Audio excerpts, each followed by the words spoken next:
Hello बच्चों, आज मैं तुम्हें जेईई मेन 2020 के कुछ और क्वेश्चंस कराने जा रहा हूं जो इलिप्स चैप्टर से पूछे गए थे। ठीक है, तो पहला क्वेश्चन तुम्हारे सामने लिखा हुआ है, इससे पहले पढ़ लो क्या है। Let x square upon a square plus y square upon b square बराबर 1 where a is greater than b b a given ellipse length of उस latus rectum is 10, latus rectum की लेंथ 10 दी हुई है। If its eccentricity is the maximum value of the function 5x बराबर 5/12 plus t minus t square then a square plus b square is equal to. तो ए square plus b square की value निकालनी है। Letter सेक्टम 10 दिया हुआ है और साथ साथ दिया हुआ है इसकी सेंट्रिसिटी जो कि इसकी मैक्सिमम वैल्यू है। अगर इस क्वेश्चन में सेंट्रिसिटी दे ही रखा होता तो फिर इस क्वेश्चन में कोई दम ना बचता। थोड़ा सा दम बनाने के लिए इसेंट्रिसिटी को कह दिया इसकी भैया मैक्सिमम वैल्यू है, तो इसकी चलो मैक्सिमम वैल्यू फटाफट निकाल लेते हैं।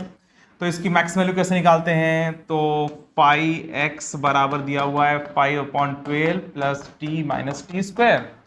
तो आप लोग 5-x निकालते हो, कितना आएगा 1 माइनस 2t आएगा। और आप लोग 5-x बराबर 0 को सॉल्व करते हो, 5-x बराबर 0 को सॉल्व करते हो तो 1 माइनस 2t बराबर 0। अरे वही सब तरीका जो तुमने इसके पहले पढ़ा हुआ है ना, t बराबर 1/2, याद है ना मैक्सिमम वैल्यू निकालने का तरीका।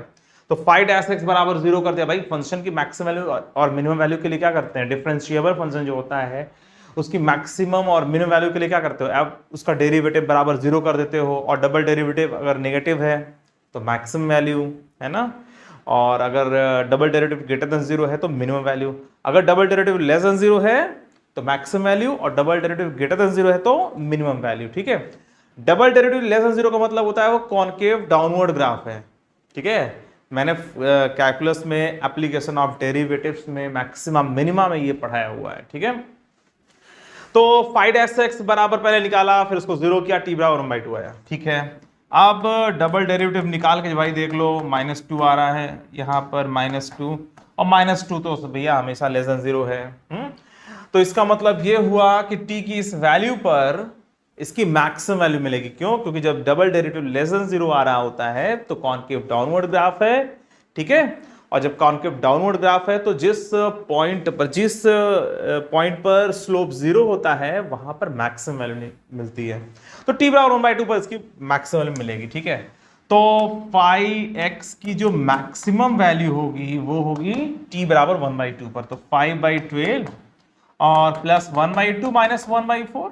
ठीक है, और इसकी वैल्यू निकाल लो, कितना आएगा भाई 12, और यहाँ पे 5 6 माइनस 3 कितना आएगा 8/12, और इसको काट कूट दो तो ये आ गया 2/3। इसका मतलब ये हुआ कि जो इसेंट्रिसिटी है वो 2/3 के बराबर है। तो ये जो क्वेश्चन आपके सामने लिखा हुआ है ये जो है eccentricity, if its eccentricity is the maximum value of the function, तो इसकी मैक्सिमम वैल्यू कितनी है 2/3 है। तो जो इसेंट्रिसिटी होगा वो 2/3 के बराबर होगा। तो चलो अब कहानी आगे बढ़ाते हैं। अब इस क्वेश्चन में कुछ है ही नहीं है।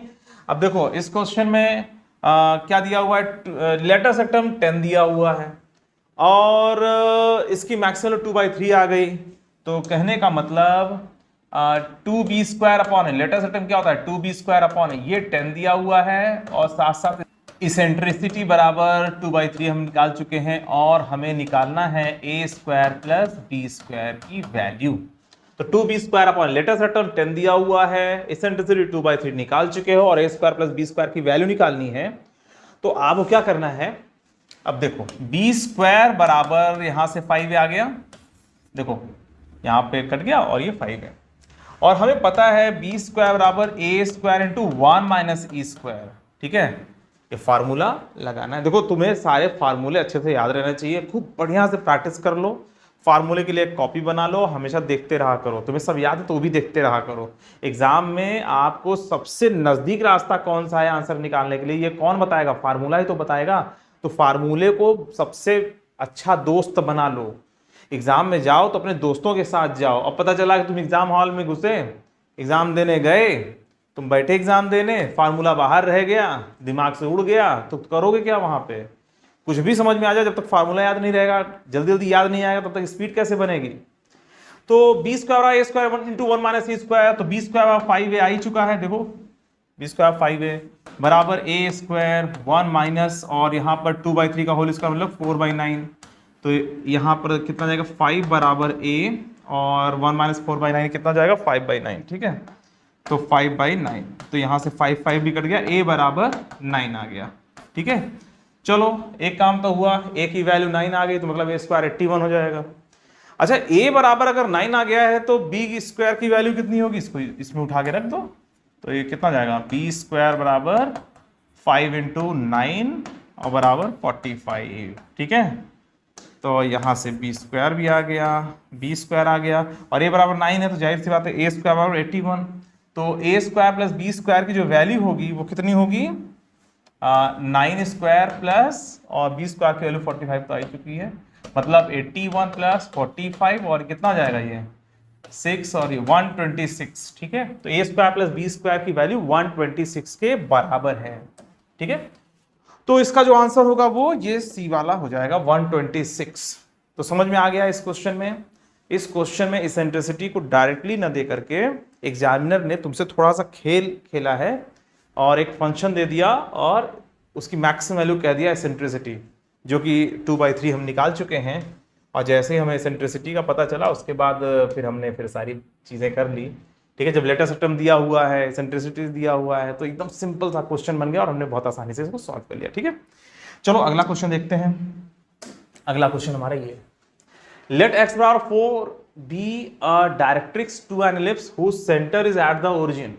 x बराबर 4 जो है डायरेक्ट्रिक्स दिया हुआ है, दो डायरेक्ट्रिक्स होते हैं उसमें से एक डायरेक्ट्रिक्स x बराबर 4 है, एंड इट्स इसेंट्रिसिटी इज 1/2। ठीक है, if p1, beta, if p1, beta where beta is greater than 0, ये पॉइंट कहां पर होगा जानते हो, फर्स्ट क्वाड्रेंट में होगा, क्योंकि बीटा की वैल्यू ग्रेटर देन 0 दी हुई है। ठीक है, तो 1, beta in the first quadrant. ठीक है, तो on the ellipse first quadrant में ये पॉइंट है। If p1, beta where beta is greater than 0 is a point on the ellipse, then the equation of the normal to it at p। Question में कुछ है नहीं, बस normal निकालना है, इस पॉइंट पर नॉर्मल निकालना है। इस पॉइंट पर नॉर्मल तभी निकाल पाओगे जब बीटा की वैल्यू आ जाएगी। देखते हैं क्या क्या दिया हुआ है। चलो पहले सारी इंफॉर्मेशन को पहले ठीक से हम लिखते हैं। ठीक है, क्या दिया हुआ है पहले इस क्वेश्चन में देखो। लेट x बराबर 4, चलो भैया x बराबर 4, x बराबर 4, लेट x बराबर 4 be the directrix to an ellipse. चलो ठीक है, बना दे। Whose centre is at the origin. ठीक है, सेंटर ओरिजिन है। Its eccentricity 1/2। और देखो यहाँ पर एक और डायरेक्ट्रिक्स होता है। ठीक है, इधर ही बना दे रहा हूँ। और इसकी इसेंट्रिसिटी कितना दे रखा है, e बराबर 1/2 दे रखा है ना। और p1, बीटा, यहाँ पर एक पॉइंट p है। चलो ठीक है, 1, बीटा, और बीटा ग्रेटर देन 0 मतलब फर्स्ट क्वाड्रेंट में ही पॉइंट ऑन द इलिप्स। ठीक है, then the equation of the normal at p। तो p पर नॉर्मल की इक्वेशन निकालनी है। तो यहां पर बीटा को निकालने के लिए कुछ और चीज दी हुई है, देखो ध्यान से। 1, बीटा, यहां पर ध्यान दो, x की वैल्यू जब 1 है तो बीटा की वैल्यू क्या होगी, ये आ जाएगी। और ये तुम क्वेश्चन तभी सॉल्व कर सकते हो जब तुम्हें इलिप्स की इक्वेशन मिल जाए। इलिप्स की इक्वेशन मिलने के बाद x की वैल्यू 1 रख दोगे और x की वैल्यू 1 रखने के बाद बीटा की वैल्यू मिल जाएगी।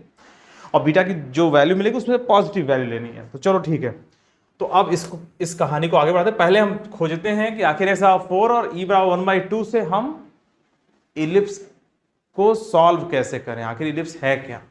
देखो ये वाला जो पॉइंट होता है आपको पता है ना, a/e, 0 होता है, और ये x बराबर 4 है, तो जाहिर सी बात है a/e बराबर 4 हो जाएगा। ठीक है, एक तो ये रिलेशन हो गया। ठीक है, हाँ, तो a/e बराबर 4 ये हो गया। इसेंट्रिसिटी इसकी कितनी दी हुई है, 1/2, तो a/1/2 बराबर 4, मतलब a बराबर 1/2 इंटू 4, और इसकी वैल्यू 2 आ गई। तो a बराबर 2, चलो a मिल गया, और e की वैल्यू हमें पता है 1/2 है ना। तो a बराबर 2 आ गया, और हम इसका यूज कर लें e बराबर 1/2 का, तो हमें b की वैल्यू मिल जाएगी। तो b स्क्वायर बराबर a square into 1 minus e square होता है, तो ये आ जाएगा 4 इंटू 1 माइनस 1/2 का होल स्क्वायर, मतलब ये 4 इंटू 1 माइनस 1/4, 3/4। ठीक है, तो यहां से आ गया 3। तो b स्क्वायर की वैल्यू 3 के बराबर, a की वैल्यू 2, मतलब a स्क्वायर 4 के बराबर। तो कुल मिलाकर के ये जो इलिप्स है ना, ये आ गया x स्क्वायर, इसको मैं इधर लिख दूं, ये जो इलिप्स है ना x square upon a square मतलब 4 प्लस वाई स्क्वायर अपॉन 3 बराबर 1 है। ये है एलिप्स, ठीक है। x बराबर 4 एक डायरेक्ट्रिक्स है और जो है इसमें इसेंट्रिसिटी 1/2 दिया हुआ है। इससे हमने a भी निकाल लिया और b भी निकाल लिया। a और b दोनों के आने के बाद जाहिर सी बात है एलिप्स को लिखने में कोई दिक्कत नहीं है। ए स्क्वायर हमने यहां लिख दिया, बी स्क्वायर यहां लिख दिया, ये एलिप्स हो गया। अब यहां पर देखो 1 कॉमा बीटा, ठीक है। ये जो एलिप्स है हमें पता चल गया x square upon 4 plus y square upon 3 बराबर 1, तो x के लिए 1 रख दोगे तो बीटा की वैल्यू आ जाएगी, ठीक है।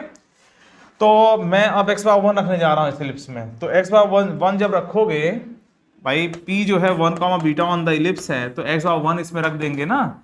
तो जब x बराबर 1 रखोगे इसमें तो कितना आएगा 1/4 प्लस बीटा स्क्वायर अपॉन 3 बराबर 1। भाई 1 comma beta on the ellipse है ना, तो जब एलिप्स है तो उसको सेटिस्फाई करा दो, घबराओ नहीं कहीं पर भी। बीटा स्क्वायर अपॉन 3 बराबर 1 माइनस 1/4 कितना हो जाएगा 3/4 और यहां से आ गया बीटा स्क्वायर बराबर 9/4 मतलब बीटा बराबर 3/2, ठीक। तो बीटा बराबर 3/2, तो ये जो 1 कॉमा बीटा p जो पॉइंट है ये 1 कॉमा बीटा लिखा हुआ था, ये वास्तव में p 1 कॉमा 3/2 हो जाएगा। तो ये क्वेश्चन ऐसा हो गया कि 1 कॉमा 3/2 पर नॉर्मल की इक्वेशन लिखो, ठीक है। p जो पॉइंट है 1 कॉमा 3/2 आ गया। एलिप्स की इक्वेशन क्या है x square upon 4 plus y square upon 3 बराबर 1, ठीक है। तो इस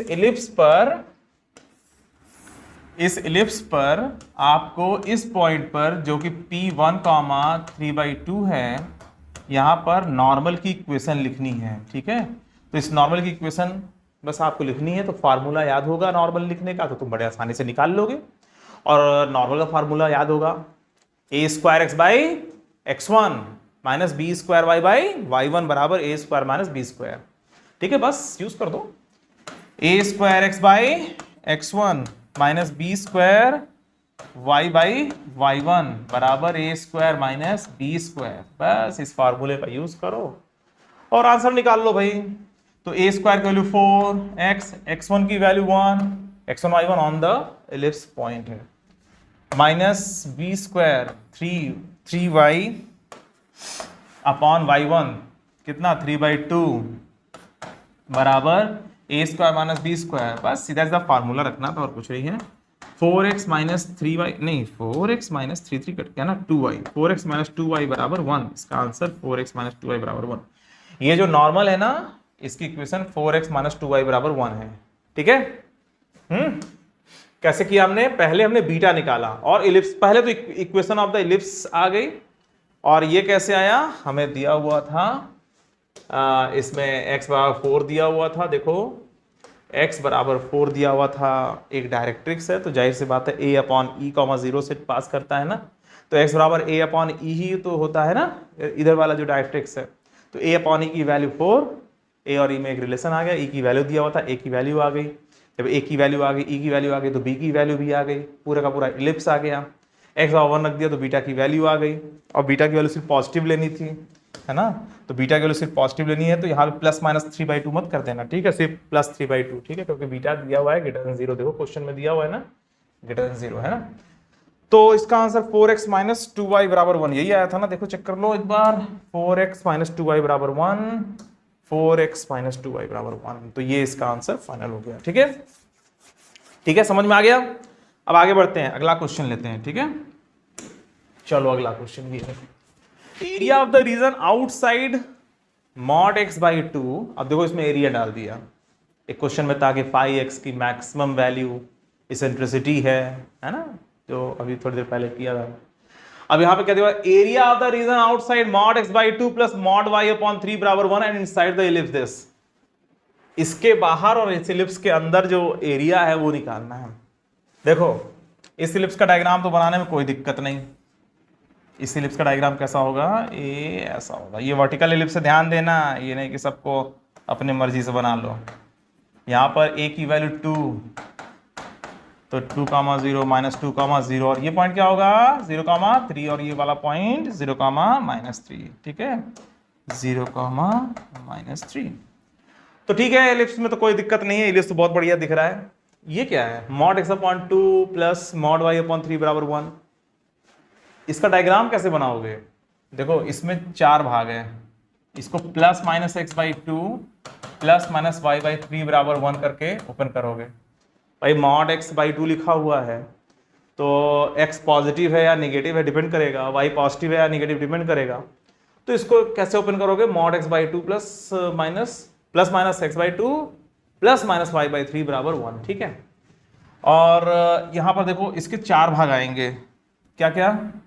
x by two plus y by three बराबर 1, minus x by two minus y by three बराबर 1, और x by two minus x by two plus y by three बराबर 1, ठीक है। और एक और x by two minus y by three बराबर 1, ठीक है। तो कुल मिलाकर के ये जो चारों देख रहे हो ना, ये जो है इन चारों लाइनों से एक डायग्राम बन रहा है। क्या बन रहा है? देखो x बराबर 0 करोगे तो y बराबर 3, x बराबर 0 तो y बराबर 3, देखो यहां से पास करने वाला कुछ है, और y बराबर 0 तो x बराबर 2। तो ये जो देख रहे हो ना, इसका डायग्राम ही ऐसे है, ठीक। इसका डायग्राम बन गया। ऐसे तुम इसका डायग्राम बना लोगे, ये ऐसे बन जाएगा, ठीक है। ऐसे इसका डायग्राम बना लोगे, ये ऐसे बन जाएगा, और ऐसे लास्ट वाले डायग्राम बना लोगे तो ये ऐसे बन जाएगा, ठीक है। तो कुल मिलाकर के आपको क्या करना है, इसके बाहर मतलब ये तुम्हें एरिया निकालना है। देखो ध्यान से, इस क्वेश्चन को फिर से पढ़ लो चाहे तो, ठीक है, तुम्हें सब समझ में आ जाएगा क्या हो रहा है। देखो यही एरिया निकालना है। अरे भैया इसके बाहर देखो क्या लिखा, area of the region outside this and inside the ellipse, ellipse के अंदर ऊपर इसके बाहर ऊपर, तो इसका यही एरिया निकालना है। तो देखो ये 2 डिस्टेंस है और ये 3 डिस्टेंस है, तो ये जो छोटा सा एरिया दिख रहा है ये कितना होगा, 2 इंटू 3/2। ये पूरा एरिया कितना होगा ये निकाल लोगे, ये अंदर वाला, ये जो ये एरिया निकालना हो तो निकाल लोगे, हाँ निकाल लोगे ना, कितना आएगा। तो इसका जो एरिया होगा वो होगा, मैं इसको ऊपर कर दे रहा हूं, ठीक है।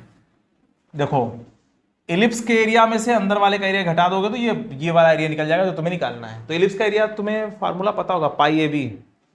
इलिप्स का एरिया का क्या होता है, पाई ए बी, नहीं तो इंटीग्रेशन करने लगोगे अभी। तो इलिप्स का एरिया पाई ए बी, अच्छी बात है। और पाई ए बी की वैल्यू कितनी होती है, पाई ए की वैल्यू कितनी है, ए की वैल्यू 2 और 3, 2 और ये 3, तो 6 पाई तो आंसर हो गया, ये जो हो गया इलिप्स का एरिया, ठीक है। अच्छा ये पूरा इलिप्स का एरिया हो गया पाई ए बी 6 पाई, और अंदर वाले का एरिया कितना हो गया, इसका एरिया हो जाएगा 2 इंटू 3/2, और इसका 4 गुना कर देंगे। अरे पूरा एरिया निकालना है ना, इसका 4 गुना ही तो है। ये कितना जाएगा 12, ठीक है। तो आप एक काम करो, इसमें से इसको घटा दो भाई, बड़े वाले एरिया में से अंदर का छोटा एरिया घटा दो तो बीच वाला एरिया निकल आएगा भाई, उसके बाहर और उसके अंदर, ठीक है। तो आप लोग क्या करोगे, इसमें से इसको घटा दो, 6 पाई माइनस 12, और इसमें 6 कॉमन ले लो, कितना आएगा पाई माइनस 2, तो ये इसका आंसर होगा 6 इंटू पाई माइनस 2। तो 6 इंटू पाई माइनस 2 इसका आंसर हुआ, ये पहला वाला ऑप्शन सही है, ठीक है। तो ये जो क्वेश्चन है एलिप्स में पूछा गया था, पर एरिया भी इंक्लूड कर दिया गया था, और एरिया के लिए ये जो mod x by 2 plus mod y by 3 बराबर 1 है, ये बहुत फेमस एक्सप्रेशन है। इसका एरिया हम लोग हमेशा एरिया चैप्टर में देखते हैं कैसे निकाला जाता है, ठीक है। तो चलिए ठीक है, तो ये हो गया बीच का एरिया, ठीक है। बस इसमें ये था कि pi a b area of the ellipse है, और mod x upon something plus mod y upon something बराबर जो वन दिया हुआ है, इसका डायग्राम कैसे बनाते हैं ये तो पता होना चाहिए। और चूंकि मॉड x मॉड y लगा हुआ है तो 4 तरह से इसको लिखा जा सकता है ना भाई। x निगेटिव है y पॉजिटिव है, अगर x निगेटिव है y पॉजिटिव है तो जाहिर सी बात है ये माइनस एक्स बाई 2 करके निकलेगा भाई, दोनों को पॉजिटिव बनाना है। तो x और y की अलग अलग वैल्यूज नेगेटिव हो या पॉजिटिव हो उस पर डिपेंड करता है कि प्लस आएगा कि माइनस आएगा। तो जाहिर सी बात है इस तरह से हम 4 भागों में इसको तोड़ लेंगे अलग अलग केस बना करके, ठीक है। तो फिलहाल जो है हमारा ये क्वेश्चन सॉल्व हो चुका है। अब एक और क्वेश्चन देखते हैं, ये पढ़ो, इसमें क्या लिखा हुआ, if the distance between the foci of N ellipse is 6, दोनों फोकस के बीच में जो दूरी है वो 6 के बराबर दिया हुआ है इस क्वेश्चन में, और क्या दिया हुआ है, and the distance between its directrix is 12, directrix के बीच में जो डिस्टेंस है वो 12 के बराबर है, then the length of its latus rectum, कितना सिंपल सा question. Is the distance between the focus, दोनों फोकस के बीच में जो दूरी है वो 6 के बराबर है, तो 2AE बराबर 6 दिया हुआ है क्वेश्चन में। क्लियर? अरे AE, 0 माइनस AE, 0 तो डिस्टेंस कितना होगा 2AE, ठीक है। तो 2AE बराबर 6 दिया हुआ है, और डायरेक्ट्रिक्स के बीच में जो डिस्टेंस है वो 12 है, और डायरेक्ट्रिक्स के बीच में डिस्टेंस कितना होता है 2A/E, ये बराबर 12 दिया हुआ है, ठीक है। तो डायरेक्ट्रिक्स के बीच में डिस्टेंस 12 है, आपको ये पता होना चाहिए, है ना भाई। ये दोनों फोकस AE, 0 और माइनस AE, 0, इन दोनों के बीच में जो दूरी है ये यहां से लेके यहां तक दूरी, ये 2AE, हाँ 2AE के बराबर है डिस्टेंस, ठीक है। और डायरेक्ट्रिक्स के बीच में जो डिस्टेंस है आपको पता होना चाहिए, ये पॉइंट होता है A/E, 0, और ये वाला पॉइंट क्या होता है माइनस A/E, 0, ठीक है। बस यहां से यहां तक की दूरी 2A/E, ठीक है। तो 2A/E बराबर 12 और 2AE बराबर 6 दिया हुआ है, और फिर लेटेस्ट रेक्टम की वैल्यू निकालनी है, और लेटेस्ट रेक्टम की वैल्यू कितनी होती है 2B² तो ये तभी ना आएगा जब तुम B और A की वैल्यू निकाल लो। तो चलो इसमें सॉल्व करते हैं। यहां से क्या पता चला, AE बराबर 6 और A/E बराबर नहीं, AE बराबर कुछ और है, AE बराबर 3, AE बराबर 3 और A/E बराबर बोलो जल्दी से 6, ठीक है। अब इन दोनों को सॉल्व कर लो यार, इन दोनों को मल्टीप्लाई कर लो, तो A² बराबर 18, अच्छी बात है। और इसमें से इसको डिवाइड कर लो, पहले मल्टीप्लाई कर दिया तो ये आ गया, अब इसमें से इसको डिवाइड कर लो तो कितना आएगा, E² बराबर 1/2 बाई 3/6 1/2, मतलब E की वैल्यू 1/√2, ठीक है। हाँ, और B² की वैल्यू होती है A² इंटू 1 माइनस E², तो A² की वैल्यू 18, A² बराबर 18 ना, है ना, A² बराबर 18 आया था, और 1 माइनस E² की वैल्यू 1/2, और ये बन जाएगा 9, तो B² की वैल्यू 9 आ गई, अच्छी बात है। तो B² आ गया और तुम्हारा A² आ गया, E आ गया, तो अब भाई तुम्हें लेटेस्ट रेक्टम की लेंथ निकालनी है, तो कितना जाएगा 2B² की वैल्यू 9 और A की वैल्यू √18, तो √80, बस हो गया। तो 2B² B² की वैल्यू 9 रख दिया, और A² 18 था, तो A की वैल्यू हमने A² 18 था तो A की वैल्यू √18 कर दिया, ठीक है। तो इसकी वैल्यू जल्दी से सॉल्व करो, कितना √18, हाँ ये जो है √18, ठीक है, और इसको 3√2 लिख सकते हो, है ना। तो 3√2 इसका आंसर ही हो गया, ठीक है। तो ये क्वेश्चन भी आसानी से हमने सॉल्व कर लिया। तो इसमें भी तुम लोगों ने देखा कि सब वही बेसिक्स है ना, तो जो आपने बेसिक्स पढ़ा हुआ है हर चैप्टर में, उन्हें ही आपको अच्छी तरीके से रिवाइज करके रखना है, उन्हीं पर भरोसा करना है, और वही तुम्हारे काम आएंगे, ठीक है। और यहाँ हम लोग ये जो सब क्वेश्चंस कर रहे हैं, इनसे बस ये करने का कारण ये है कि तुम्हारा कॉन्फिडेंस आ जाए, तुम्हारे अंदर कॉन्फिडेंस आ जाए कि हाँ जो क्वेश्चंस आ रहे हैं वो सब बेसिक्स पर बेस्ड होते हैं, और एकदम सिंपल बेसिक्स से तुम 80% के आसपास क्वेश्चन तो बड़े आसानी से कर लोगे, एकदम सिंपल बेसिक से। और थोड़ा सा अच्छा प्रैक्टिस किए रहोगे तो और बहुत, जो बचा हुआ 20% उसमें से भी काफी क्वेश्चंस तुम निकाल लोगे, ठीक। चलो आज के लिए सिर्फ इतना ही, फिर मिलते हैं हम लोग, बाय बाय।